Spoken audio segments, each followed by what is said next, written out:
ഉണ്ടായിരുന്നു. അങ്ങനെ 15 വർഷമായിട്ട് കണ്ണ് കാണൂല, പാവം. അങ്ങനെ ആ കണ്ണൊന്നും കാണൂല. ഇങ്ങനെ കൈ കാട്ടിയിട്ട് ആൾക്കാരെത്തുന്ന ഇങ്ങനെ ചില്ലറ പൈസ ഒക്കെ വാങ്ങിയിരിക്കുന്ന സമയത്ത് ഹലോ അപ്പല്ലേ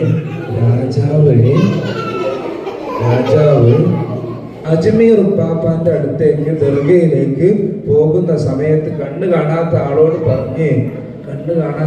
പറഞ്ഞു, ഞാൻ സിയാറത്ത് കഴിഞ്ഞ് തിരിച്ചു വരുമ്പോഴേക്ക് എന്റെ കണ്ണിന്റെ കാഴ്ച തിരിച്ചു കിട്ടിയിട്ടില്ലെങ്കിൽ ഊരി പിടിച്ച വാളുകൊണ്ട് എന്റെ തല ഞാൻ വെട്ടുന്നു പറഞ്ഞു. തല വെട്ടുന്നു. കേൾക്കണോ?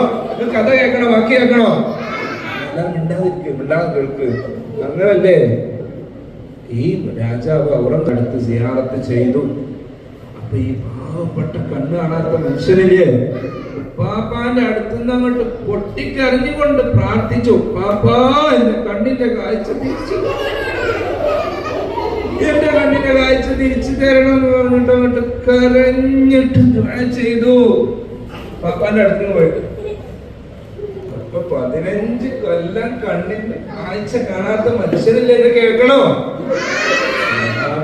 ഔറംഗസീബ് രാജാവ് സിയാറത്ത് കഴിഞ്ഞ് എന്താ പറഞ്ഞത്? ഞാൻ സിയാറത്ത് കഴിഞ്ഞ് തിരിച്ചു വരുമ്പോ എന്റെ കണ്ണിന്റെ കാഴ്ച തിരിച്ചു കിട്ടിയിട്ടില്ലെങ്കിൽ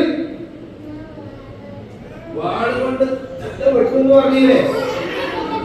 പേടിച്ചു പോയില്ലേ?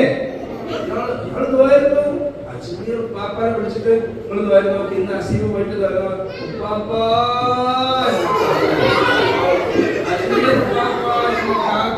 പറഞ്ഞ് ദുആ ചെയ്തു.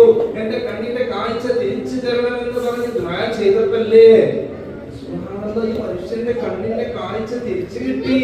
അൽഹംദുലില്ലാഹ്.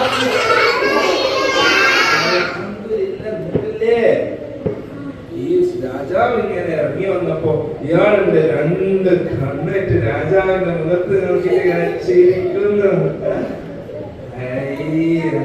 രസായിട്ടാ ചിരിക്കുന്ന അറിയോ? അതിന്റെ കാഴ്ച തിരിച്ചിട്ട് എന്തുകൊണ്ടായിരുന്നു?